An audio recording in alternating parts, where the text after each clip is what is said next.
My name is Joshua Brown, and welcome to our full-service financial planning firm.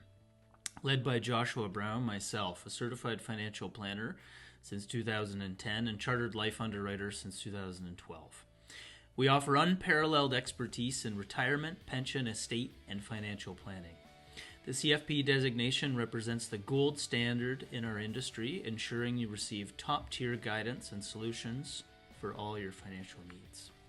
Now, today, we're going to talk about when to take CPP as a continuation of our last talk about when to take CPP.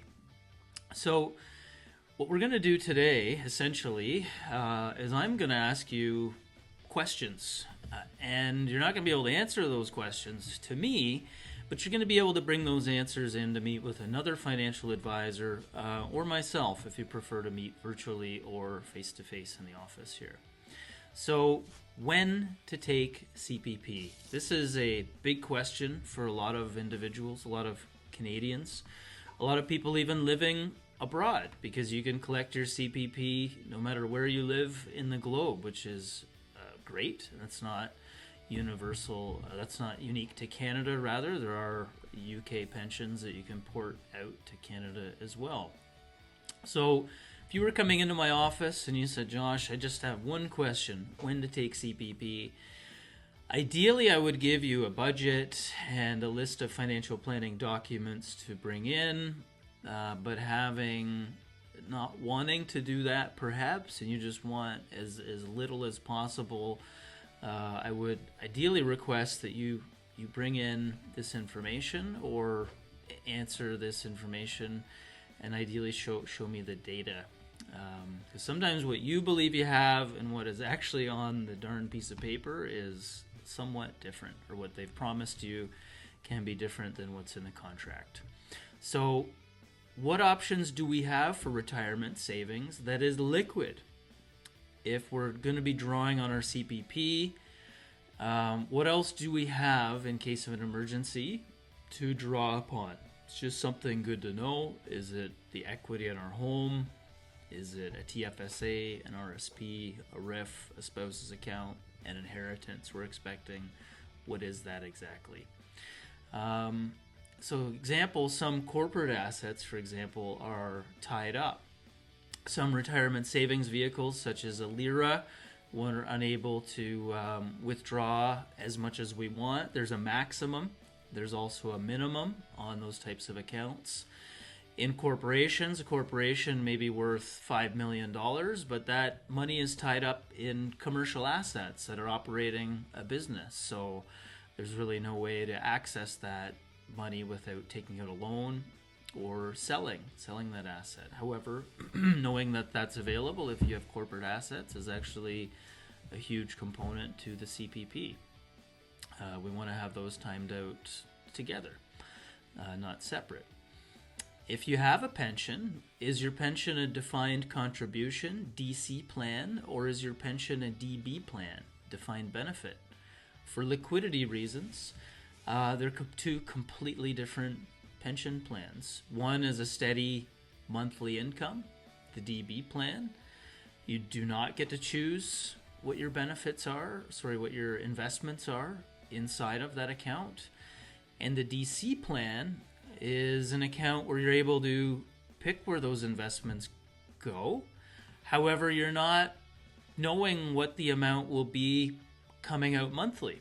Typically, you have to sit down with a financial advisor. Some people just do the 1-800 phone number thing when they retire and they never look back. Sometimes I run into those folks and they say, wish I met you 10 years ago if I had $1 for every time I've heard that one.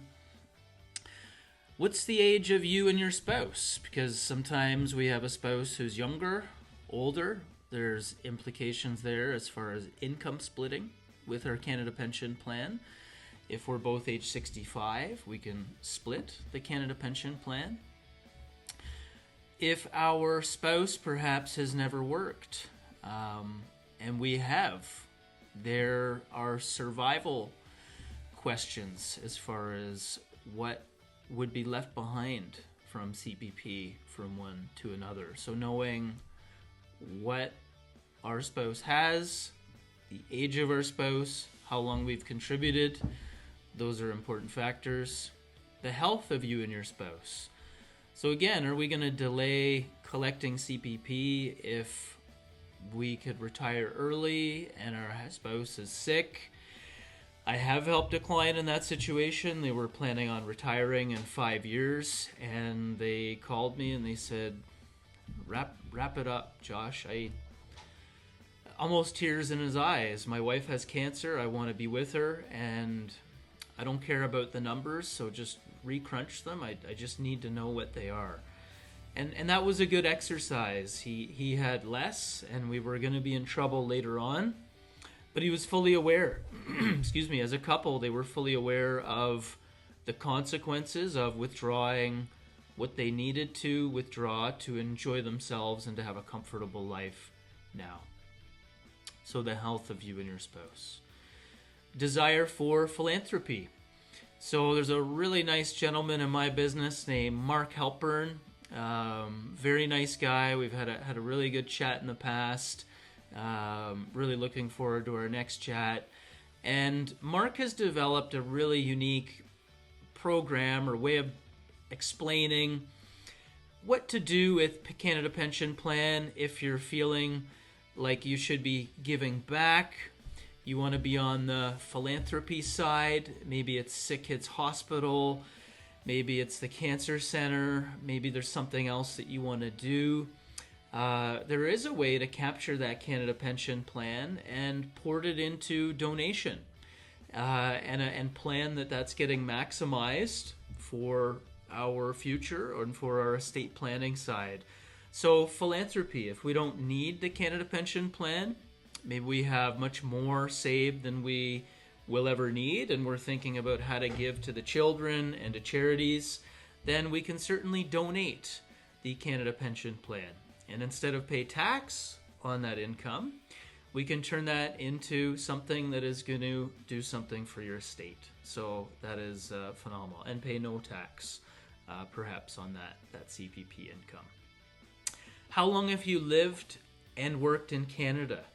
So sometimes people have a very good Canadian speak, and they haven't been in Canada as long as one might think. Maybe they lived in America and they immigrated from another country, so they don't necessarily have the accent. You can't necessarily tell by looking at someone or hearing their voice how long they've been living or working in Canada. Sometimes, a little bit of a southern twang. You can tell I've been living down in Texas. But typically, you're not going to know how long I've been living down in Texas for, or if I've even lived down in Texas. And I'll tell you right now, I have not lived in Texas. So it's good to just ask these questions. How long have you lived and or worked in Canada? Do you have any government pensions from any other country owed to you? So in the United Kingdom, the UK, they call a pension a scheme. So you have a scheme with the government. Doesn't sound quite above board in Canadian terminology, but it is. It's a legal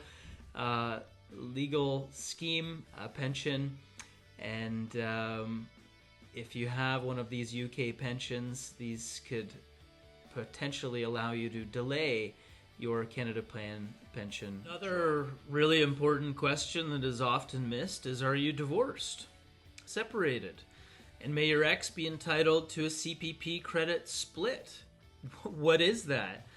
Well, let's say you're separated and you've signed all of the documents on your separation agreement and you've done your equalization payment to your wife or husband, and you come to retirement and you find out that they have actually applied for a CPP credit split, which is not something that can be signed off on in the separation agreement or the divorce agreement. It's something that is kept outside of there. So something to be aware of. You may potentially have less CPP than you're counting on. You may potentially have more CPP than you're counting on. Now, if you're a common law spouse, there are some limitation periods on how long you can go back and get that CPP credit split. If you have any questions about that, Service Canada is certainly a good place to go to. There's also a gentleman I know who does some work, who worked for looking at Canada Pension Plan and set up his own business out on Vancouver Island. Certainly drop a comment. I can set you up with him. The CPP cannot be signed off on in a separation agreement, so it's just something to be aware of and have factored in. And with today's costs and strains on our financial future and our budgets, every dollar does count, and we're left with maybe 70 cents after each dollar that we have out of taxable savings at the most. So each dollar is 70 cents. We need to look after that 70 cents very closely. And 70 cents would be a good number for most Canadians. Most Canadians, it's a lower number. And really, those are the basic main things that I would recommend you have a look at. There are some more. I'll do a future video, maybe next year, another update on when to take CPP. But just to get the creative juices flowing, the mind working, that estimated Canada Pension Plan that you get on your piece of paper, it says estimated for a reason. It's not the exact number. So there is an individual who has a business that audits those Canada Pension Plan numbers. There have been issues in the past. I know we had my mom's Canada Pension Plan audited. The question may be, why would I ever need to audit my Canada Pension Plan? So let's say that you're working for an employer, you're making $75,000 a year, and accidentally, when they send in your information to Canada Revenue, between the employer and Canada Revenue, the data is put in as you earning $7,500 for Canada Pension Plan purposes. Then what happens is you work another 15 years of your life, you work at another employer perhaps, you then get your statement from Canada Pension Plan, which they don't just mail out to you anymore. So you can request to see your statement of contributions for Canada Pension Plan of everything that's gone in there, like what your income is. And what can happen is, the reason it's good to do that every once in a while and to look at it and audit that is because occasionally that can be wrong or incorrect. And it has happened. And it's very hard to prove if the employment records are terminated. So every 10 years would be the maximum that you would want to do that, but every 5 wouldn't be a bad idea if you want to make sure you're not losing anything. So I just think it's a really good idea to audit your CPP contributions. Some people, they need that extra dollar. Some people, they're gonna donate that extra dollar, and it's gonna help out. So if you really want to donate it to the government, if you think you're entitled to more, I mean, that's your choice. I think maybe you may have the power to donate it to something you would prefer your money to go to. And if you've earned it, if it's a miscalculation, then it's certainly yours, and there's no reason that you shouldn't be receiving that. So anyway, that kind of summarizes in a very simple format a number of questions to ask. Hopefully I haven't left you more confused than when we started. Hopefully you've received some good information from our chat today, and will continue to enhance the financial literacy of all Canadians. Now I wish you a wonderful afternoon and a wonderful day. And again, please give us a call, Joshua Tree Insurance and Investment Services Inc. Thank you very much. Bye-bye.